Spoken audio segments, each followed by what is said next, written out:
ನಮಸ್ಕಾರ ಕರ್ನಾಟಕ, ಎಲ್ಲರೂ ಹೆಂಗಿದ್ದೀರಿ? ಎಲ್ಲ ಆರಾಮಾಗಿದ್ದೀರಿ ಅಂತ ತಿಳ್ಕೊಂಡಿದ್ದೀನಿ. ಮೊನ್ನೆ ವಿನೋದ್ ರಾಜ್ ಸರ್ ಮನೆಗೆ ಹೋಗಿದ್ವಿ, ವಿಡಿಯೋ ರೆಕಾರ್ಡ್ ಮಾಡಿದ್ವಿ. ಅದೊಂದು ಸ್ವಲ್ಪ ಸರಿಯಾಗಿ ಟೆಲಿಕಾಸ್ಟ್ ಆಗಿಲ್ಲ ನಾವು, ಯಾಕಂದ್ರೆ ಲೈವ್ ಕೊಟ್ಬಿಟ್ಟಿದ್ವಲ್ಲ. ಸೊ ಹಂಗಾಗಿ ಅದು ಕರೆಕ್ಟಾಗಿ ಟೆಲಿಕಾಸ್ಟ್ ಆಗಿಲ್ಲ. ಅದು ಇಂಟರ್ನೆಟ್ ಪ್ರಾಬ್ಲಮ್ ಇತ್ತು. ಯಾವ ಮೊಬೈಲ್ ಫೋನ್ ನೆಟ್ವರ್ಕ್ ಅಲ್ಲಿ ಸರಿಯಾಗಿ ಸಿಗೋದಿಲ್ಲ. ಸೊ ಹಂಗಾಗಿ ಅದು ಕೆಲವು ಕಡೆಗೆ ಮೂವ್ಮೆಂಟ್ ಆಗಿದೆ, ಒಂದಷ್ಟೆಲ್ಲ ಪ್ರಾಬ್ಲಮ್, ತೊಂದರೆಗಳಾಗೋಗಿದೆ. ಅದರಲ್ಲಿ ಕ್ಷಮೆ ಇರಲಿ ದಯವಿಟ್ಟು. ಅದು ಆದಷ್ಟು ಪ್ರಯತ್ನ ಪಟ್ವಿ. ವಿನೋದ್ ರಾಜ್ ಸರ್ ತುಂಬಾ ಚೆನ್ನಾಗಿ ಮಾತಾಡಿದ್ರು. ಒಂದಷ್ಟು ಕಂಟೆಂಟ್ ಇತ್ತು ಅವರ ತಾಯಿ ಬಗ್ಗೆ, ಅವರ ಒಂದು ಮೆಮೊರೀಸ್. ಆ ಮನೆ ಪೂರ್ತಿ ಒಂದು ದೇವಸ್ಥಾನ ಆಗ್ಬಿಟ್ಟಿದೆ. ಅವ್ರು ಇರೋ ಮನೆನೂ ದೇವಸ್ಥಾನನೇ, ಹೊರಗಡೆನೂ ದೇವಸ್ಥಾನನೇ. ಡಾಕ್ಟರ್ ಲೀಲಾವತಿ ಅವರು ಹೊರಗಡೆಗೆ ಇದ್ದಾರೆ ಇವತ್ತು, ಅಂದ್ರೆ ಅದೊಂದು ದೇವಸ್ಥಾನನೇ ಆಗಿದೆ ಅದು. ಸೊ ಹಂಗಾಗಿ ಅಲ್ಲಿ ಬಂದವರಿಗೆ ಪ್ರಸಾದನೂ ಸಿಗುತ್ತೆ. ಈ ತರ ಒಂದಷ್ಟು ಅದ್ಭುತ ಅನುಭವಗಳು. ನಾನು ಇಲ್ಲಿಗೆ ಹೋದಾಗ ಒಂದು ಹೊಸ ಟಾಪಿಕ್ ನನಗೆ ಜ್ಞಾಪಕ ಬಂತು. ನಿಮ್ಗೆಲ್ಲರಿಗೂ ಗೊತ್ತಿದ್ದಂಗೆ ನಾನು ಒಂದೆರಡು ಸಲ ಹೇಳಿದ್ದೆ ಅನ್ಸುತ್ತೆ ಯಾವುದೋ ಒಂದು ವಿಡಿಯೋದಲ್ಲಿ. ಹೇಳಿದ್ದೆ ಇಲ್ದಾದ್ರೆ ಅಟ್ಲೀಸ್ಟ್ ಈಗ ಅದೇ ಟಾಪಿಕ್ ಬಗ್ಗೆ ಈ ದಿನ ಮಾತಾಡೋಣ. ಈ ಒಂದು ಬದುಕೋದಕ್ಕೆ ಟೆಕ್ನಿಕ್ಕು. ಸೊ ಏನಪ್ಪ ಇವತ್ತು ಅನಿತಾ ಏನೇನೋ ಮಾತಾಡ್ತಾ ಇದಾರೆ ಅಂತ. ಇದು ತುಂಬಾ ಇಂಪಾರ್ಟೆಂಟ್ ಸಬ್ಜೆಕ್ಟ್. ಇದು ನಾವು ನಮ್ಮ ಮನುಕುಲಕ್ಕೆ ಇಂಪಾರ್ಟೆಂಟ್ ಸಬ್ಜೆಕ್ಟ್ ಅಂತ ನನಗೆ ಅನಿಸ್ತು. ಅದಕ್ಕಾಗಿ ನಾನು ಇದನ್ನ ನಿಮ್ಮ ಹತ್ರ ಡಿಸ್ಕಸ್ ಮಾಡೋಣ ಅಂತ ಬಂದಿದ್ದೀವಿ. ಈಗ ನಾವು ಇರೋವರೆಗೂ ಹೊಡೆದಾಟ, ಬದುಕಿರ್ತೀವಿ, ಬದುಕಾದ್ಮೇಲೆ ಹೋರಾಟ ಹೋರಾಟ ಹೋರಾಟ ಹೋರಾಟ, ಸಾಯೋದ್ವರೆಗೂ ಹೋರಾಟ, ಸತ್ತ ಮೇಲೆ ಹೆಂಗಿರ್ತೀವಿ ಅನ್ನೋದೊಂದು ಹೋರಾಟ. ಅದನ್ನು ನೋಡ್ಬಿಟ್ಟಿದ್ದೀನಿ ನಾನು ಸತ್ತ ಮೇಲೆ. ಓಕೆ. ಸೊ ಇದು ಹೆಂಗೆ ಸಾಧ್ಯ ಇವೆಲ್ಲ? ಓಕೆ. ಇದರಲ್ಲಿ ನಾನು ಕೆಲವನ್ನ ಹುಡುಕೊಂಡು ಬಹಳಷ್ಟು ಜಾಗಗಳಲ್ಲಿ ಈ ವರ್ಲ್ಡ್ ವೈಡ್ ತಿರುಗಿದ್ದೀನಿ ಈ ಒಂದು ಟಾಪಿಕ್ ಅಲ್ಲಿ. ಅಂದ್ರೆ ಸತ್ತವ್ರನ್ನ ಹುಡುಕೊಂಡಲ್ಲ, ಅದನ್ನ ಆ ಒಂದು ಟೆಕ್ನಿಕ್ಸ್. ಈಗ ನನಗೆ ಒಂದು ಡಿಗ್ರಿ ಓದುವಾಗ ನಮ್ಗೆ ಒಂದು ಹುಚ್ಚಾಟ ಇತ್ತು, ಹಿಪ್ನಾಟಿಸಮ್ ಕಲಿಬೇಕು, ಮತ್ತೆ ಈ ಮೆಡಿಟೇಷನ್ ಹೈಯರ್ ಲೆವೆಲ್ ಹೋಗ್ಬೇಕು. ಬೇರೆಯವ್ರಿಗೆಲ್ಲ ಬೇರೆ ತರ ಇರುತ್ತೆ, ನಮ್ಗೆ ಯಾಕೋ ಒಂದು ಫಿಲಾಸಫಿ ಆಂಗಲ್ ನ ಬೇರೆ ತರ ಚೇಂಜ್ ಆಗಿತ್ತು ಆ ಟೈಮಲ್ಲಿ. ಆ ಟೈಮಲ್ಲಿ ನಾವೇನ್ ಮಾಡಿದ್ವಿ, ಒಂದಷ್ಟು ಹೊಸ ವಿಚಾರಗಳನ್ನ ತಿಳಿಬೇಕು ಅಂತ ಹೇಳಿ ಅಲ್ಲಿಂದ ನನಗೆ ಉತ್ತೇಜನ ಶುರುವಾಗಿದ್ದು. ಅದಾದ್ಮೇಲೆನೂ ಅಷ್ಟೇ, ನಾನು ವರ್ಕ್ ಲೈಫಲ್ಲಿ ಇಟ್ಕೊಂಡಾಗ, ಹಾಲಿಡೇಸ್ ಮಾಡುವಾಗ ಎಷ್ಟೋ ಜಾಗಗಳಿಗೆ ಹೋಗಿದ್ವಿ. ಫಾರ್ ಎಕ್ಸಾಂಪಲ್ ಆಫ್ರಿಕನ್ ಸರ್ಕಲ್ಸ್ ಅಂತ ತಿಳ್ಕೊಬಹುದು. ಅದರಲ್ಲಿ ಮರ್ಕಾಬಾ ಟೆಕ್ನಿಕ್ ಅಂತ ಯೂಸ್ ಮಾಡ್ತಿದ್ರು. ಅಂದ್ರೆ ಜನ ಮುಂಚಿನ ಆಫ್ರಿಕನ್ಸ್ ಅಥವಾ ಅಲ್ಲಿ ಮಾರ್ಷಿಯನ್ಸ್ ಬರ್ತಾ ಇದ್ರು, ಆ ಮರ್ಕಾಬಾನ ಯೂಸ್ ಮಾಡಿ ಆಫ್ರಿಕನ್ ಸರ್ಕಲ್ಸ್ ಇಂದ ಅವರು ಬೇರೆ ಹೋಗ್ತಾ ಇದ್ರು. ಒಂದರ ಎಕ್ಸ್ಟ್ರಾ ಸ್ಪೇಸ್ ಟ್ರಾವೆಲ್ ಎಲ್ಲ ನಡೆಸ್ತಾ ಇದ್ರು. ತುಂಬಾ ಫಾಸ್ಟ್ ಆಗಿರ್ತಿತ್ತು ಅದು. Almost like quantum like teleportation ಅಂತ ನಾವು ಕರಿತೀವಿ. ಸೊ ಈ ತರ ತುಂಬಾ ಒಂದಷ್ಟೆಲ್ಲ ಟೆಕ್ನಿಕ್ಸ್ ಎಲ್ಲ ಇತ್ತು ಹಳೆ ಕಾಲದಲ್ಲಿ. ಇವೆಲ್ಲ ಏನಾಯ್ತು ಗೊತ್ತಿಲ್ಲ. ಅಡ್ವಾನ್ಸ್ಡ್ ಸಿವಿಲೈಸೇಷನ್ಸ್ ಇತ್ತು, ನಮ್ಮ ಇಂಡಿಯಾದಲ್ಲೂ ಇತ್ತು. ನಮ್ಮಲ್ಲೆಲ್ಲ ನೋಡಿದೀವಿ, ಇಲ್ಲಿ ಮಾಯ ಆಗೋದು, ಆ ಕಡೆ ಬರೋದು, ಹಳೆ ಪಿಕ್ಚರ್ ಎಲ್ಲ ತೋರಿಸ್ತಾರಲ್ಲ ಫಾರ್ ಎಕ್ಸಾಂಪಲ್. ಸೊ ಈ ತರವು ಬಹಳಷ್ಟು ನಮ್ಮಲ್ಲಿ ಯಾಕೆ ಈ ಒಂದು ಟೆಕ್ನಿಕ್ಸ್ ಎಲ್ಲ ಮರ್ತೋಗಿದೆ, ಈ ಹಳೆದೆಲ್ಲ ನಮಗೆ ಗೊತ್ತಾಗ್ತಾ ಇಲ್ಲ ಅನ್ನೋದು ಒಂದಷ್ಟೆಲ್ಲ ಹುಡುಕೊಂಡು ಆಸ್ ಯೂಶುವಲ್ ಎಲ್ಲ ಕಡೆ ಹೋಗ್ತಾರಲ್ಲ. ಸೊ ಹಂಗಾಗಿ ಆ ಸ್ಟಡೀಸ್ ಮಾಡಿದೆ. ಮೈಕಲ್ ಟೆಲ್ಲಿಂಗರ್ ಅಂತ ಸೌತ್ ಆಫ್ರಿಕಾದಲ್ಲಿ ಒಬ್ರು ಇದ್ದಾರೆ, ಉಬುಂಟು ಮೂವ್ಮೆಂಟ್ ಅಂತ ಮಾಡಿದ್ದಾರೆ. So I think you should see that also. ನಿಮ್ಮಲ್ಲಿ ಓದಿಲ್ಲ, ಗೊತ್ತಿಲ್ಲ ಅಂತಂದ್ರೆ ಆ ವಿಚಾರನ ಸ್ವಲ್ಪ ಹೆಚ್ಚಾಗಿ ಮಾಡ್ಕೊಳ್ಳಿ ಆ ಜಾಗದಲ್ಲಿ. ಮೈಕಲ್ ಟೆಲ್ಲಿಂಗರ್ ಇದು ಲೈಮ್ ಸ್ಟೋನ್ಸ್ ಅದ್ರ ಬಗ್ಗೆ ಎಲ್ಲ ಮಾತಾಡ್ತಾ ಇರೋದು. So just look at that. ಅದಾಗಿದ್ಮೇಲೆ ನಮ್ಗೆ ಈಜಿಪ್ಟ್ ಕಡೆಗೆ ಬಂದ್ರೆ, ಈಜಿಪ್ಟ್ ನಲ್ಲಿ ಬರೀ ಮಮ್ಮೀಸು, ಪಿರಮಿಡ್ ಇವೆಲ್ಲನೂ. ಸೊ ಈ ಒಂದೆಲ್ಲ ಜಾಗಗಳು. ಆಮೇಲೆ ಈ ಇರಾನ್ಗೆ ಹೋದ್ರೆ ಜೋರಾಸ್ಟ್ರಿಯನ್, ಇದು ನಿಮ್ಮ ಒಂದು ಎಲಿವೇಟೆಡ್ ಸಮಾಧಿ, ಈ ತರ. ಸೊ ಒಬ್ಬೊಬ್ರಿಗೊಂದೊಂದು. ಆಮೇಲೆ ಇಲ್ಲಿ ಇಟಲಿಗೆ ಹೋದಾಗ ಮಧ್ಯಭಾಗದಲ್ಲಿ ನಿಮ್ಗೆ ಕಮ್ಯುನಲ್ ಬರಿಯಲ್ಸ್ ಎಲ್ಲ ಒಟ್ಟಿಗೆ ಒಂದಷ್ಟು ಬರಿಯಲ್ ಗ್ರೌಂಡ್, ಒಬ್ಬರ ಪಕ್ಕ ಇನ್ನೊಬ್ಬರದು ಮಾಡ್ಬಿಟ್ಟು ಅಲ್ಲಿ ಬರಿಯಲ್ ಮಾಡ್ತಾ ಇದ್ರು. ಈ ತರ ಒಂದಷ್ಟೆಲ್ಲ. ಸೊ ಮನುಷ್ಯ ಬದುಕೋವಾಗ ಒಂದ್ ಕಡೆ ಬದುಕ್ತಾನೆ, ಇರೋದಕ್ಕೆ ಹೊಡೆದಾಡ್ತಾನೆ. ಇನ್ನು ನೋಡ್ತಾನೆ ಇದ್ದೀವಿ ಯಾವ ತರ ಜನಗಳು ಹೊಡೆದಾಡ್ತಾರೆ ಅನ್ನೋದನ್ನ ನಾವು ನೋಡಿದೀವಿ. ವಿಧವಾಗಿರ್ತಕ್ಕಂಥ ಹೋರಾಟ. ಒಬ್ರು ಏನೇನೋ ಅಚೀವ್ ಮಾಡ್ಬೇಕು ಅಂತ ಅಚೀವ್ ಮಾಡ್ದಿರೋರು, ದುಡ್ಡಿಟ್ಕೊಂಡಿರೋರು ದುಡ್ಡು ಕೊಡೋದಿಲ್ಲ ಅಂತ ಇನ್ನೊಬ್ರು, ದುಡ್ಡು ಮಾಡ್ಲೇಬೇಕು ಅಂತ ಓಡಾಡ್ತಿರೋ ಜನಗಳು ಜಾಸ್ತಿ. ಈ ತರ ಒಂದು ಅರಿಸ್ಟೋಕ್ರಾಟಿಕ್ ಸಮಾಜವನ್ನು ಸೃಷ್ಟಿ ಮಾಡ್ಕೊಂಡಿದ್ದೀವಿ. ಸತ್ತ ಮೇಲೇನು ಅದೇ ತರ ಅರಿಸ್ಟೋಕ್ರಾಟಿಕ್ ಸಮಾಜವನ್ನು ಇದೆ. ಸೊ ಅಂಥದ್ದನ್ನು ನೋಡ್ತಾ ಇದ್ದೀವಿ. ದೊಡ್ಡ ದೊಡ್ಡ ಬರಿಯಲ್ ಗ್ರೌಂಡ್ಸ್, ಆಮೇಲೆ ಅದರಲ್ಲಿ ಇರ್ತಕ್ಕಂಥ ಬಾಡೀಸ್ ಎಷ್ಟೋ ನೂರಾರು ವರ್ಷಗಳಿಂದ ಇರ್ತವೆ.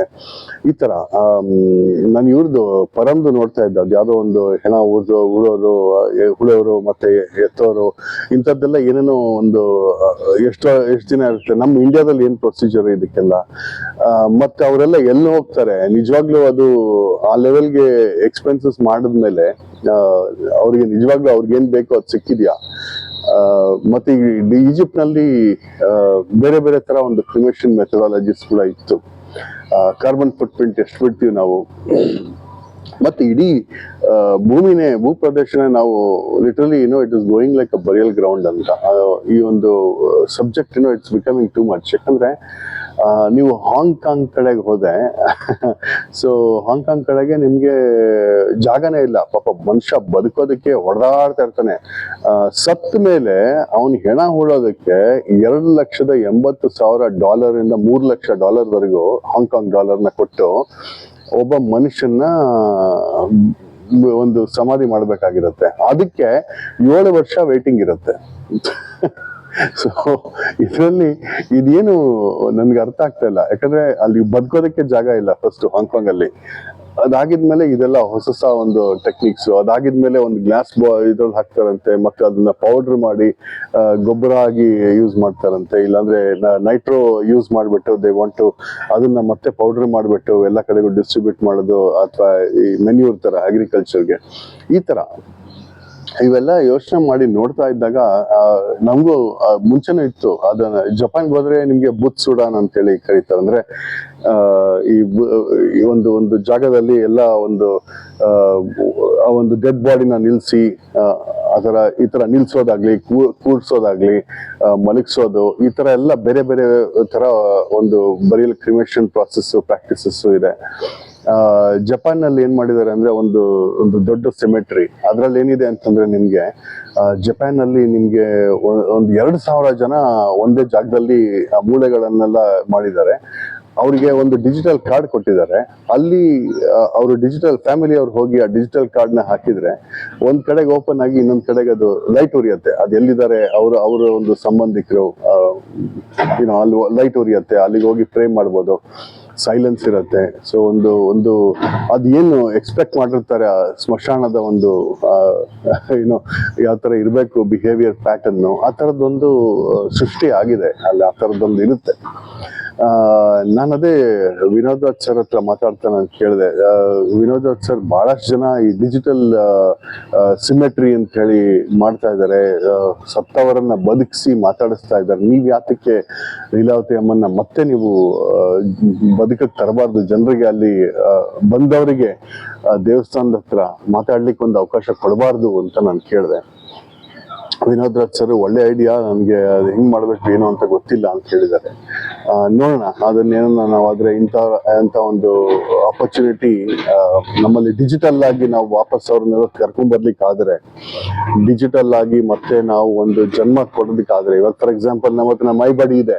ಮೈಬಡಿ ಆಲ್ರೆಡಿ ಇರೋದ್ರಿಂದ, ಸೊ ಈಗ ನಾನು ಅದನ್ನೇ ಹೇಳೋದು, ಈಗ ಎಷ್ಟೋ ಇವಾಗ ನಾವೆಲ್ಲ ಬದುಕಿದ್ದಾಗ ನಮ್ಮಲ್ಲಿ ನಮ್ಮ ಬುದ್ಧಿಶಕ್ತಿನಲ್ಲಿ ಎಷ್ಟಿರುತ್ತೆ ಅನ್ನೋದು, ಎಷ್ಟು ವಿಚಾರಗಳು ನಮಗ್ ತಿಳಿದಿದೆ ಅಂತ. ಅದಕ್ಕೋಸ್ಕರ ಜನ ಬಂದು ಇನ್ನೊಬ್ರು ಕಾಲಿಗೆ ಬೀಳ್ತಾರೆ. ಸೊ ಅದು ವಯಸ್ಸಾಗ್ತಾ ಇದ್ದಂಗೆನೆ ಒಬ್ರು ಲೈಬ್ರರಿ ಆಗ್ಬಿಡ್ತಾರಂತೆ. ಸೊ ಹಂಗಾಗಿ ಈ ಒಂದು ಆಪರ್ಚುನಿಟಿ ನಮ್ಮ ಜನ ಕಳ್ಕೋಬಾರ್ದು. ನಮ್ಮಲ್ಲಿ ನಾವು ಒಂದು ನೆಕ್ಸ್ಟ್ ಲೆವೆಲ್ಗೆ ಎಲಿವೇಟ್ ಆಗ್ಬೇಕು ಅನ್ನೋದೊಂದು ಬಹಳ ಇಂಪಾರ್ಟೆಂಟ್ ಸಬ್ಜೆಕ್ಟ್ ಆಗತ್ತೆ ಇದು.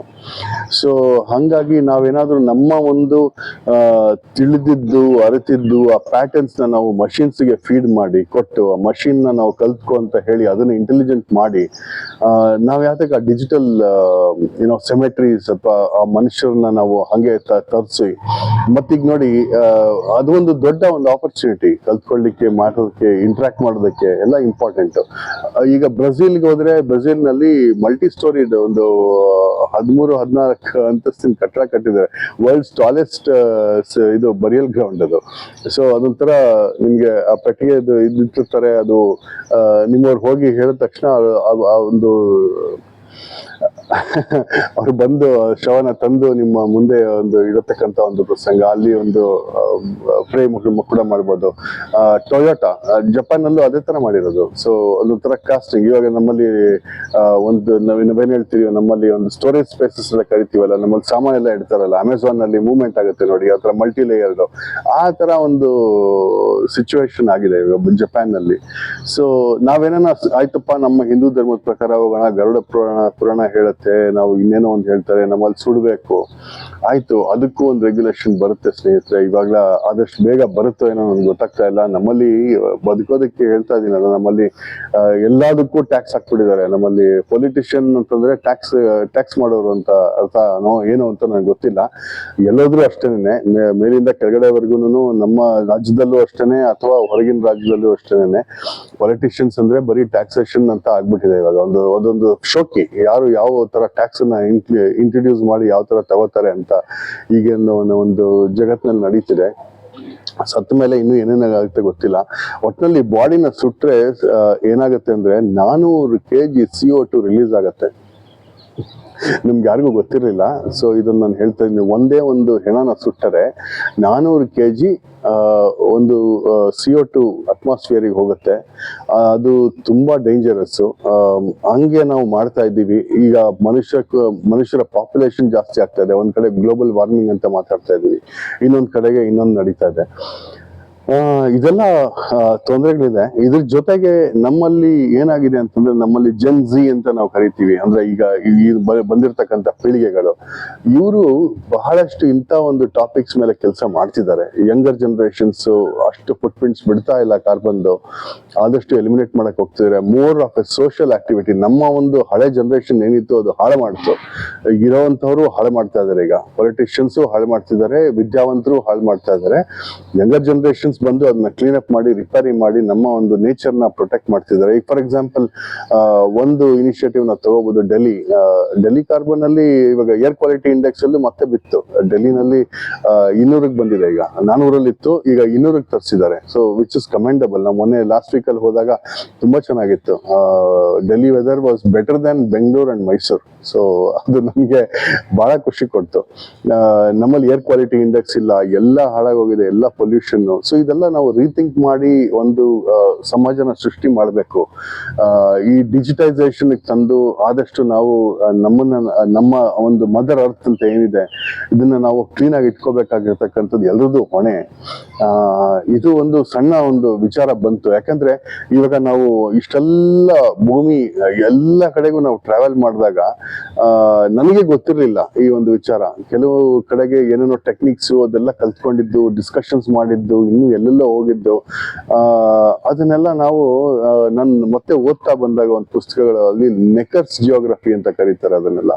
ಸೊ ಈಗ ಫಾರ್ ಎಕ್ಸಾಂಪಲ್ ಈಜಿಪ್ಟ್ ಇರ್ಬೋದು, ಇಟಲಿ ಇರ್ಬೋದು, ಅಥವಾ ಇರಾನ್, ಈ ತರ ಬಹಳಷ್ಟು, ಜಪಾನ್ ಕೂಡ, ಹಾಂಗ್ಕಾಂಗ್, ಬ್ರೆಜಿಲ್, ಎಲ್ಲ ಕಡೆಗೂ ಇದೊಂದು ನೆಕರ್ಸ್ ಜಿಯೋಗ್ರಫಿ. ಅವ್ರು ಬಿಟ್ಟೋದಂತ ಮೆಟೀರಿಯಲ್ಸ್ ನೆಕರ್ಸ್ ಮೆಟೀರಿಯಲ್ಸ್ ಅಂತ ಕರೀತಾರೆ. ಸೊ ಅದನ್ನೆಲ್ಲ ನಾವು ಹಳೆ ಕಾಲದ ಪಾತ್ರೆ ಪಗಡೆ ನೀವೇ ನೋಡ್ತೀರಿ.